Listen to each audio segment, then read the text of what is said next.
Study IQ IAS, आपका selection हमारा mission.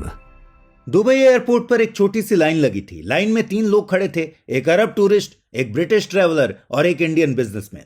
तीनों एक ही काउंटर के सामने खड़े थे। काउंटर पर लिखा था हल्दीराम्स टेस्ट ऑफ इंडिया। एक अरब आदमी ने एक समोसा उठाया और बोला, ये तो वही टेस्ट है जो मैंने अपनी इंडिया के ट्रिप के दौरान दिल्ली में ट्राई किया था। वहीं उस ब्रिटिशर ने एक पैकेट भुजिया का लिया और बोला, I don't know what is this but it's addictive, I always buy it when I see it. तभी पीछे खड़ा इंडियन बिजनेसमैन बस हल्का सा हंसा और बोला, हर बार जब घर से दूर जाता हूं तो ये टेस्ट मुझे वापस वहीं लेकर जाता है। एक छोटी सी मुलाकात थी, लेकिन उस मुलाकात में 3 अलग अलग देशों के लोग एक ही स्वाद से जुड़ गए। ये स्वाद जो कभी बीकानेर की एक गली से निकला था, आज दुनिया भर के एयरपोर्ट्स, सुपर स्टोर्स और दिलों तक पहुंच गया है। एक वक्त था जब ये हल्दीराम बीकानेर में सिर्फ नमकीन और मिठाई बेचने वाली एक छोटी सी दुकान हुआ करती थी, लेकिन आज वही हल्दीराम्स 80 से ज्यादा कंट्रीज में पहुंच चुका है और इसकी वैल्यूएशन 10 बिलियन US$ यानी कि 85,000 करोड़ रुपीस है।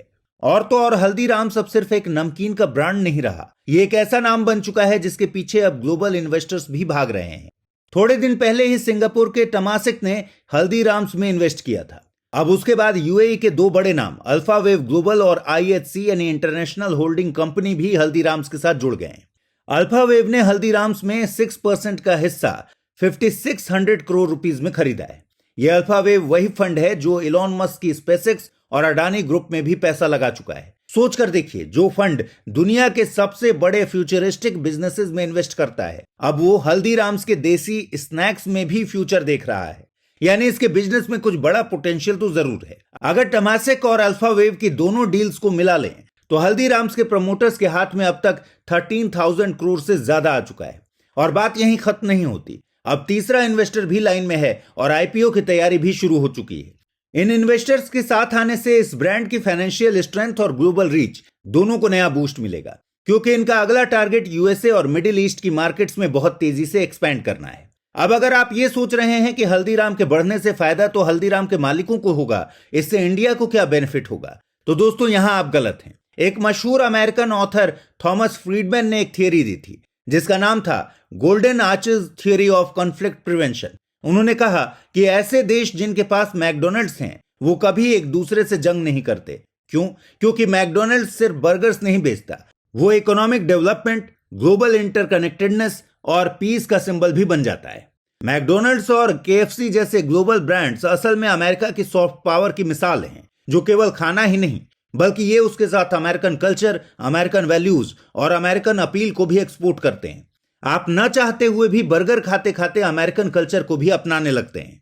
ये एक तरह की साइलेंट डिप्लोमेसी होती है जिसमें टेस्ट के साथ इन्फ्लुएंस भी घुला होता है, और इसका सबसे ज्यादा फायदा मैकडोनल्ड्स या KFC को नहीं बल्कि अमेरिका को होता है। जी हाँ, सॉफ्ट पावर की खास बात यही है कि इसके जरिए एक देश बिना हथियार उठाए आपको अपने इन्फ्लुएंस में ले सकता है, और ये किसी भी देश के लिए सबसे बड़ा हथियार साबित होता है। तो क्या हल्दीराम्स भी मैकडोनल्ड्स की तरह भारत का गोल्डन आर्चेस बन रहा है? क्या वो मैकडोनल्ड्स की तरह दुनिया को रूल करने जा रहा है? आज के वीडियो में हम इसी सवाल का जवाब ढूंढने की कोशिश करेंगे। तो चलिए बिना किसी देरी के इसी कहानी की शुरुआत करते हैं। अगर आप IAS की तैयारी करते हैं तो आपके पास है एक सुनहरा मौका। IAS की संपूर्ण तैयारी को ध्यान में रखकर स्टडी IQ लेकर आया है नया फाउंडेशन कोर्स, जिसमें आपको कराई जाएगी प्रीलिम्स से लेकर इंटरव्यू तक की पूरी तैयारी।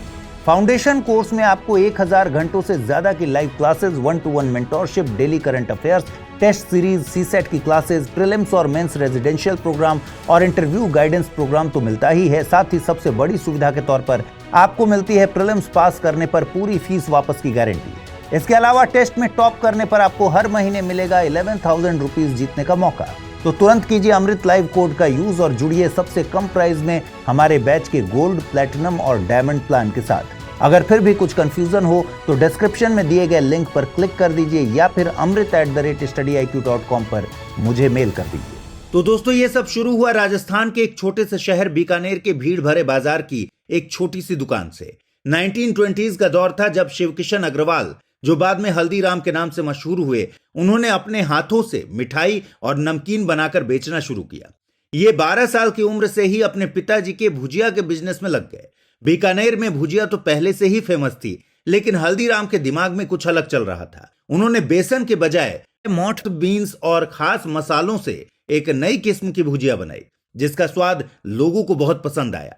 1937 में जब हल्दीराम की नींव पड़ी, उस वक्त का भारत अंग्रेजों के कब्जे में था, अर्थव्यवस्था रुकी हुई थी और जिंदगी में ऑप्शंस काफी कम हुआ करते थे। ऐसे वक्त में जब सपने देखना भी एक लग्जरी लगता था, उस समय शिव किशन ने एक विजन रखा, जो भी बनाओ दिल से बनाओ और कभी भी अपने ग्राहक का विश्वास मत तोड़ो। इसी विजन के साथ 1940 में हल्दीराम ने एक बड़ा कदम उठाया।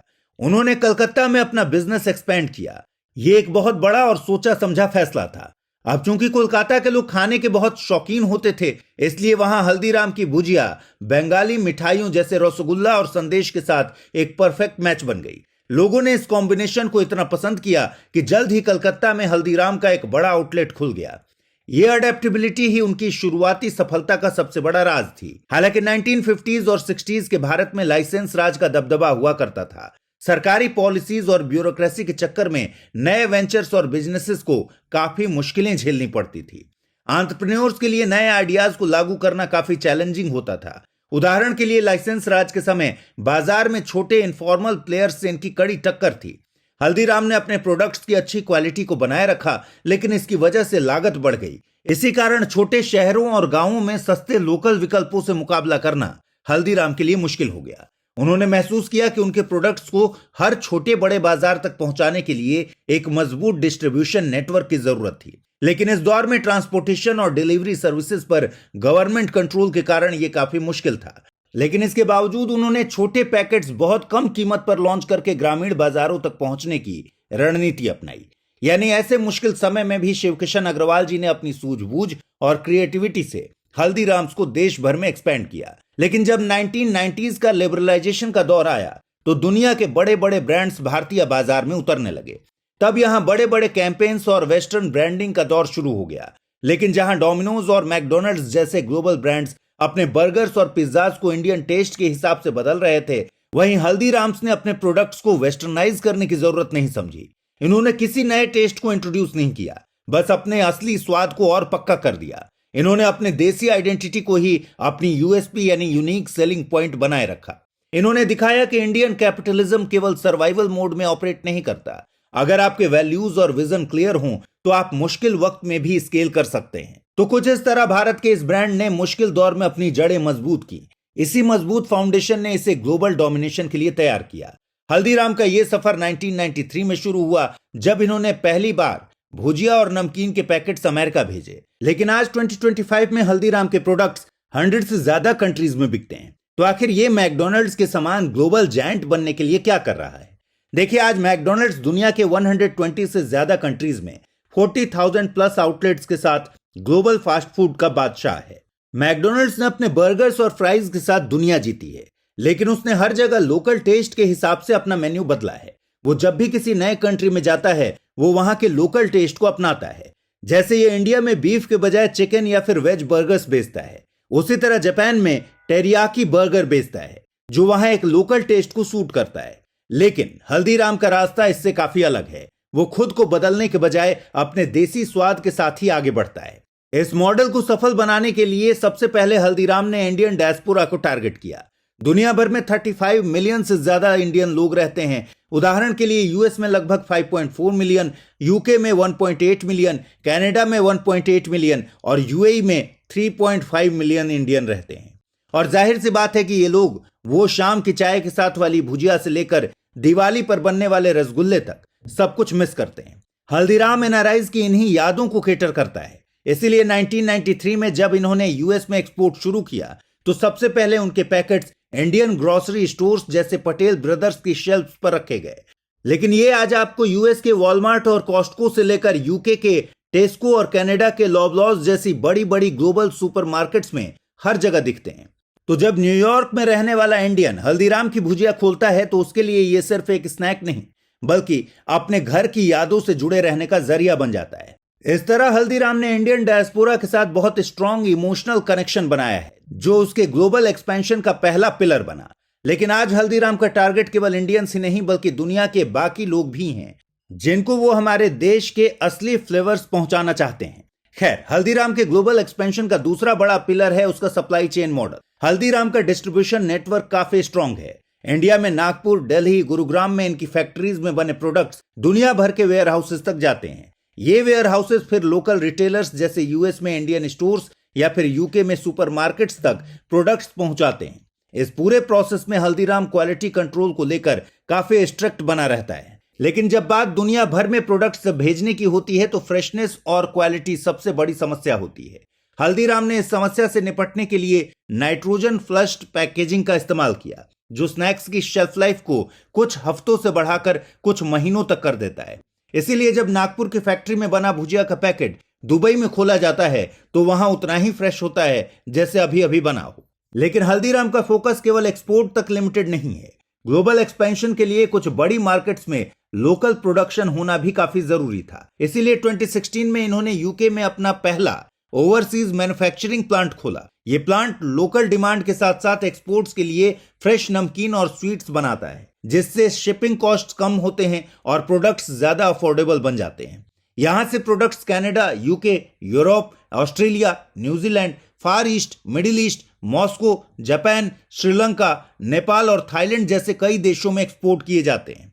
मैकडॉनल्ड्स भी फ्रेश इंग्रेडिएंट्स के लिए हर देश के लोकल सप्लायर्स के साथ काम करता है।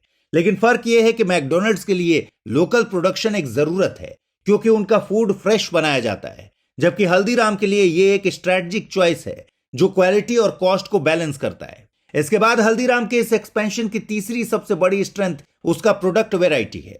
हल्दीराम 500 से भी ज्यादा प्रोडक्ट्स बेचता है, जिसमें भुजिया, नमकीन, rasgulla, gulab jamun, son papdi, mathri, ready to eat meals, frozen snacks और अब तो चॉकलेट्स और कुकीज भी शामिल हैं। अगर आप एक इंडियन स्टोर में जाएंगे तो एक पूरा सेक्शन हल्दीराम के प्रोडक्ट से भरा मिलता है। ये रेंज ग्लोबल मार्केट्स में अपनी जगह बनाने में काफी मदद करती है। जैसे यूएई में लोग अपनी पार्टीज में हल्दीराम की नमकीन सर्व करते हैं, यूएस में उनके मिनट खाना पैक्स जैसे दाल मखनी या पनीर टिक्का मसाला वर्किंग प्रोफेशनल्स के काम आते हैं, क्योंकि ये 5 मिनट में बन जाते हैं। ये पोर्टफोलियो इतना वर्सटाइल है कि हर मार्केट में कुछ ना कुछ हिट हो जाता है। इसी के साथ आज हल्दीराम के ग्लोबल एक्सपेंशन का एक बड़ा कारण दुनिया भर में इंडियन फूड का बढ़ता हुआ क्रेज भी है। आज इंडियन खाना सिर्फ करी और नान तक लिमिटेड नहीं है। अमेरिका में लोग टाको बेल और पांडा एक्सप्रेस के अलावा अब हल्दीराम के समोसा और नमकीन भी ट्राई कर रहे हैं। यूके में इंडियन टेक अवेज के साथ साथ लोग हल्दीराम की मिठाई भी लेना पसंद करते हैं। बॉलीवुड, सोशल मीडिया और इंडियन रेस्टोरेंट्स की वजह से दुनिया भर के लोग इंडियन कल्चर और इसके खाने में रुचि लेने लगे हैं। वीगनिज्म का बढ़ता हुआ ट्रेंड भी इसका एक बड़ा कारण है। इस वजह से हल्दीराम के लिए नए मार्केट्स में अपने प्रोडक्ट्स लॉन्च करना थोड़ा आसान होता है। 2025 में हल्दीराम ने अपना पहला इंटरनेशनल रेस्टोरेंट दुबई में लॉन्च किया था। यहां राज कचौरी, छोले भटूरे और मोतीचूर के लड्डू जैसे ऑथेंटिक इंडियन डिशेस सर्व की जाती हैं। यह सिर्फ एक रेस्टोरेंट नहीं बल्कि एक कल्चरल हब है, जहां दुबई के लोग और टूरिस्ट दोनों इंडियन खाने का असली स्वाद और उसकी वाइब एंजॉय करते हैं। यानी आज हल्दीराम सिर्फ एक ब्रांड नहीं बल्कि इंडियन स्नैक्स का ग्लोबल रिप्रेजेंटेटिव बन गया है। तो दोस्तों, आप देख सकते हैं कि हल्दीराम्स का ये ग्लोबल एक्सपेंशन सिर्फ एक बिजनेस की सफलता की कहानी नहीं है, यह भारत के लिए अपनी सॉफ्ट पावर को दुनिया में एस्टैब्लिश करने का एक शानदार मौका भी है। जैसे कोल्ड वॉर के दौरान मैकडॉनल्ड्स ने अमेरिका की सॉफ्ट पावर की विक्ट्री का झंडा गाड़ा था, वैसे ही हल्दीराम्स भारत के कल्चर और कलिनरी हेरिटेज को ग्लोबल स्टेज पर ले जा सकता है। जैसा कि हमने शुरुआत में देखा, मैकडॉनल्ड्स ने बर्गर्स के जरिए सिर्फ खाना नहीं बल्कि अमेरिकन लाइफस्टाइल और आइडियाज को भी प्रमोट किया। जब 1990s में मॉस्को में पहली बार मैकडॉनल्ड्स ओपन हुआ तो लोगों की लंबी लाइन इस बात का सबूत थी कि सोवियत सिटीजन्स वेस्टर्न कल्चर को समझना और एक्सपीरियंस करना चाहते थे। कहा जाता है कि the Berlin wall came down not because of tanks और missiles but because of blue jeans and Coca Cola. यानी बर्लिन की दीवार केवल सैन्य शक्ति या युद्ध के कारण नहीं गिरी बल्कि पश्चिमी जीवन शैली, संस्कृति और उपभोक्तावाद के प्रभाव के कारण गिरी। ये आज तक भी अमेरिका की सॉफ्ट पावर की सबसे बड़ी जीत बताई जाती है। तो आज के दौर में जब दुनिया में एक नए ट्रेड वॉर के आसार पनप रहे हैं, यूएस चाइना के टैरिफ वॉर की वजह से ग्लोबल सप्लाई चेन्स में एक बार फिर उथल पुथल मची हुई है और यूक्रेन इन्वेजन ने रशिया की इंटरनेशनल इमेज को कमजोर किया है, इस बीच भारत के पास अपनी सॉफ्ट पावर को यूज करके अपनी इमेज को और स्ट्रॉन्ग बनाने की खास अपॉर्चुनिटी है। ग्लोबल सॉफ्ट पावर इंडेक्स 2025 के मुताबिक इंडिया अभी 30th रैंक पर है। यदि हल्दीराम्स जैसे ब्रांड्स ग्लोबल प्रेजेंस को एक्सपेंड करते हैं तो ये रैंकिंग और इंप्रूव हो सकती है। हल्दीराम्स की फाइनेंशियल सक्सेस भी इस बात का प्रूफ है कि इंडियन ब्रांड्स ग्लोबली इंपैक्टफुल हो सकते हैं। फाइनेंशियल ईयर 2024 में हल्दीराम्स ने 12,800 करोड़ रुपीस का रेवेन्यू रिकॉर्ड किया। इंडिया का पैकेज्ड फूड मार्केट 2025 तक $70 बिलियन का होने वाला है और इसमें हल्दीराम का एक बड़ा शेयर है। पेप्सिको के लेज या मंडलीज के कैडबरी जैसे बड़े ब्रांड्स को पीछे छोड़कर हल्दीराम इंडिया के स्नैक मार्केट का बादशाह बना हुआ है। ये 10,000 से ज्यादा लोगों को सीधे तौर पर नौकरियां देता है और इसके अलावा फार्मर्स, सप्लायर्स और छोटे बिजनेसेस को भी सपोर्ट करता है। उदाहरण के लिए हल्दीराम अपने नमकीन के लिए मसाले मोठ बीन्स राजस्थान और गुजरात के लोकल फार्मर्स से खरीदता है। इससे गांव के लोगों की जिंदगी बेटर होती है और रूरल इकोनॉमी को एक बड़ा बूस्ट मिलता है। और सबसे बड़ी बात, अग्रवाल फैमिली द्वारा बनाई गई इंडिया की सबसे बड़ी स्नैक और कन्वीनियंस फूड्स कंपनी पिछले एक दशक से एफएमसीजी की दुनिया की सबसे चहेती कंपनी बनी हुई है। ग्लोबल प्राइवेट इक्विटी के बड़े बड़े शार्क्स जैसे General Atlantic, Bain Capital, Capital International, TA Associates, Warburg Pincus और एवरस्टोन सब इसके पीछे लाइन में खड़े हुए हैं। सिर्फ पीई फर्म्स ही नहीं, पेप्सिको और केलॉग भी इसके पीछे भाग चुके हैं। यानी आज ये सिर्फ एक कंपनी नहीं, एक प्राइज है और हर इन्वेस्टर इसको अपने पोर्टफोलियो का क्राउन ज्वेल बनाना चाहता है। तो दोस्तों, इसी के साथ आज के इस वीडियो में इतना ही। आपको ये कैसा लगा हमें कमेंट सेक्शन में जरूर बताइएगा। स्टडी IQ IAS, आपका सिलेक्शन हमारा मिशन।